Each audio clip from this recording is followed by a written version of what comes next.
Have you ever felt like you're drifting not just through a bad day or a rough week, but through life itself? Like you're floating in open water with no land in sight, and the more you try to swim towards something solid, the more exhausted you become. Maybe you've asked yourself, what am I really doing here? What's the point of all this? Why do I feel so disconnected from everything I thought would give me purpose? Alan Watts believed that this sense of being lost is not a mistake. It's not a flaw in your thinking.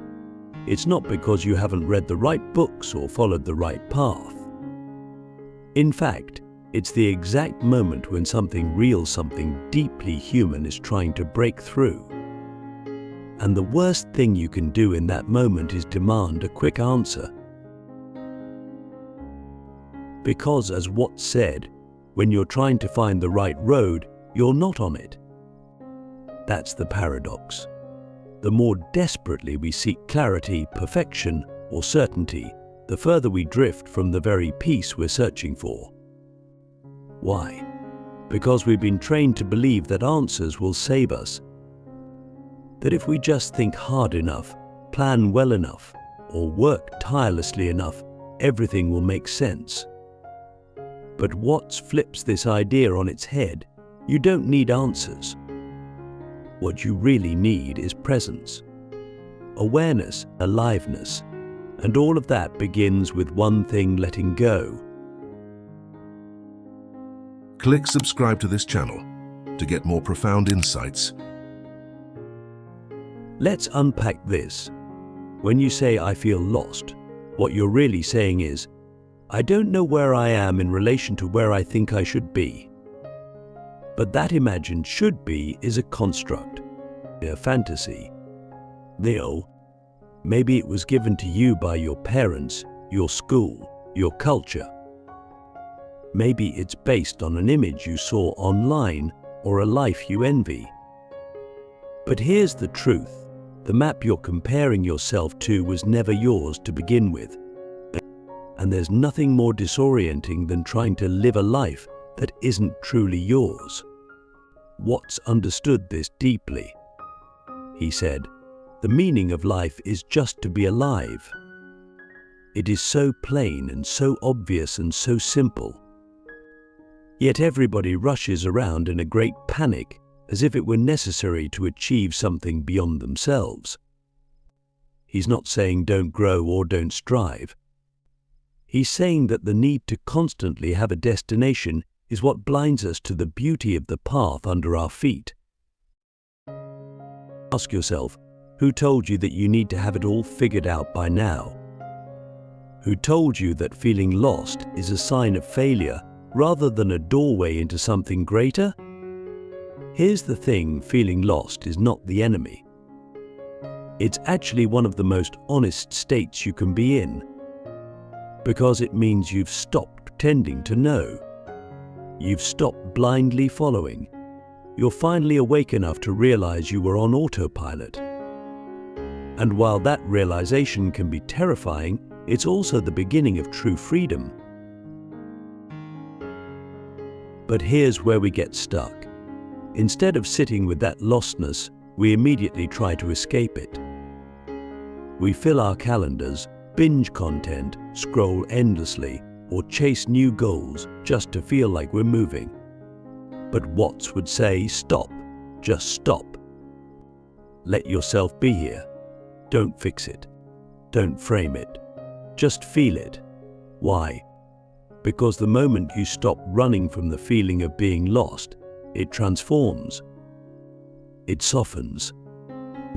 It opens. What was once a fog becomes a field, or a space, a freedom. Watts called this the wisdom of insecurity. He said, to be secure means to isolate and fortify the self, but in doing so, we cut ourselves off from the rest of life. In other words, when we cling to answers, we miss the mystery. And the mystery is where the real magic is. Think about it, all the best moments of your life, falling in love, discovering your passion, feeling awe in nature, none of them came from a spreadsheet or a 5-year plan. They came when you weren't trying to control everything. They came when you let go, when you trusted, when you allowed life to surprise you. So why not live like that more often? Watts would often use water as a metaphor. He'd say, trying to control the future is like trying to grab water. You can't do it. The harder you try, the more it slips through your fingers. But if you relax your hand, if you become soft, receptive water fills your palm. That's how life works, not through force, but through flow. So what's the one thing you should do when you feel lost? Be here. Be radically, unapologetically, fully present. Not in a fake, performative way. Not because it's trendy, but because this moment, this simple, breathing, ordinary now is the only thing that's real. Everything else is a projection, a memory, a fantasy, a thought. Watts challenges us to stop seeking and start seeing, to stop chasing and start being. He says, you are an aperture through which the universe is looking at and exploring itself. You are not a separate self lost in the cosmos. You are the cosmos, momentarily forgetting that it's already home. Let that sink in. What if you're not lost at all? What if you've just forgotten how to look? And maybe that's what this moment is for. Not to panic, not to plan, but to pause, to breathe, to listen, to notice the way sunlight touches your skin, the sensation of your breath moving through your body, the quiet hum of life all around you. This is not avoidance. This is awareness. And awareness is the soil in which clarity naturally grows. But here's the catch. You have to be willing to stay in the not knowing, and to sit in the silence without rushing to fill it, and to let the questions hang in the air like stars rather than trying to extinguish them with answers. Because the truth is, you don't find your path by thinking your way forward. You find it by walking, by living, by listening to the quiet pull of curiosity, not the loud demand of certainty. So here's a radical idea. What if the next step in your life isn't about knowing, but about trusting? Trusting your senses, trusting your intuition, trusting the unfolding, not blindly, not passively, but courageously, with your eyes open and your heart unclenched. Watts reminds us that life isn't a problem to be solved. It's a dance to be danced, and you can't dance if you're constantly checking your steps. You have to feel the rhythm, move with it, lose yourself in it. Only then do you become part of the music. So if you're feeling lost, congratulations. You're finally off the beaten path. You're finally in a space where something new, something real can begin. Just don't rush to fill the space. Don't try to name it too quickly. Let it breathe. Let it speak. Let it guide you not with answers, but with presence. Because the truth is, you don't need to know where you're going to take the next step. You just need to be here for it. Fully, honestly, with your whole being, and maybe that's all life ever asked of you. So you're feeling lost, not in a dramatic, fall to your knees kind of way, but in that quiet, aching way, like something's off, like you're not where you're supposed to be, even though you've done everything right. Alan Watts would tell you, this feeling is not a problem to fix. It's not a glitch in the system. It's a whisper from life itself, inviting you to let go of the illusion that you're supposed to have it all figured out. The truth is, you were never meant to be a finished product. You are not a project, you are a process. That's what most of us forget. We think life is a ladder, a series of steps. We climb, we achieve, we arrive. But what says something different, something liberating and terrifying at the same time? There is nowhere to get to. But, he says, the meaning of life is not in the future. It is not something we postpone. It is not a destination. It is here. It is now. It is what is. And that's why you feel lost, because your mind is somewhere else, chasing a future that doesn't exist, trying to escape a present you haven't yet learned to love. So how do we return? How do we come home to the present moment, not as a concept, but as a lived reality? What offers us a radical shift? Stop trying to be present and realize that you already are. You are not separate from the now. You are the now. You are not a person standing outside of time, trying to enter it. You are time. You are the unfolding. You are the dance. You are the music. But your mind, clever, anxious, overtrained, keeps trying to step outside the dance floor to analyze the rhythm. And in doing so, you lose the beat. Watts would say, you can't be more here than you already are. You just have to notice. That's the cure. Not effort, not discipline, just attention. So let's try something. Right now, wherever you are, stop.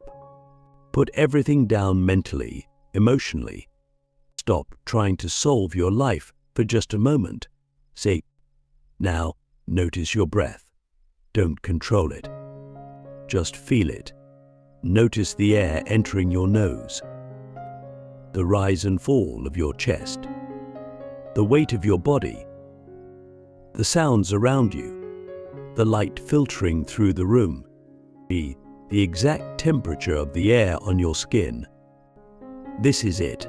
This is what it means to be here, but not thinking about the now, not using the now as a tool to become better, but just being it, without commentary, without judgment. Now ask yourself, what's wrong in this exact moment right now, before your thoughts come in? Not in your schedule, not in your career, but in the raw, sensory field of this moment.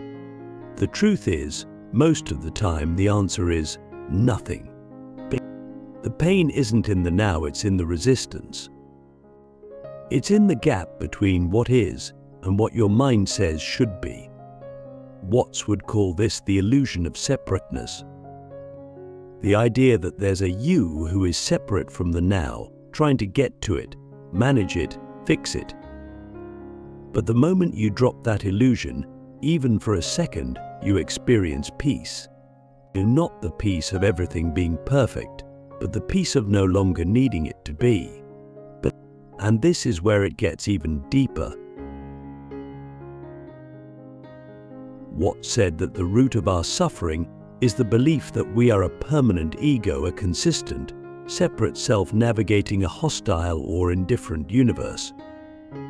But what if you are not a fixed self at all? What if you are a process? A verb? A movement? He would say, you don't come into this world. You come out of it, like a wave from the ocean. You are not a stranger here. That means this world isn't something to conquer or escape, it's something to experience from the inside out. And the more you identify with your thoughts, your plans, your goals, the more you forget your true nature. You are nature. You are the whole thing, expressing itself in a human form. So what do you do when you don't know what to do? You pause, you breathe, you return, not to a plan, not to an answer, but to this moment. Because this moment contains everything. But it is the only place where life actually is. The past is a memory. The future is imagination. Only now is real. But we resist this because the mind wants control. It wants structure. It wants certainty. Yet what reminds us, the desire for security and the feeling of insecurity are the same thing. The more you chase certainty, the more insecure you feel, because the chase itself confirms that you're lacking something. So stop chasing. Start noticing. When you feel lost, don't sprint toward the nearest answer. Sit down. Open your senses. Let the now speak. It's not silent. It's just subtle. It speaks in sensations, and in breath, in intuition, in the quiet, knowing that you are exactly where you need to be, not because it's comfortable, but because it's real. And here's the twist. When you finally stop needing answers, when you let go of the search, you begin to live in the question. And that's where the magic happens. Not in solving life, but in experiencing it. You start to see beauty where you once saw problems. You start to feel the sacred in the ordinary.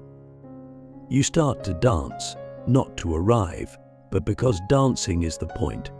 The Watts would say, life is not a problem to be solved, but a reality to be experienced. So let it be.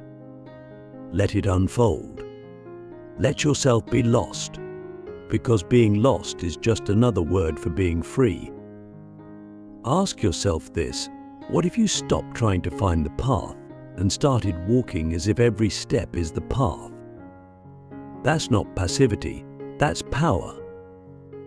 That's presence. And once you live like this, even a little, you'll start to notice that the sense of being lost fades. Not because you've arrived somewhere, but because you've stopped needing to. You've remembered that you are the journey. You are the unfolding. You are the moment you've been waiting for. So the next time you feel lost, don't ask, how do I fix this? Ask, can I be here for this? Because if you can truly, fully, then you're not lost anymore. You're found.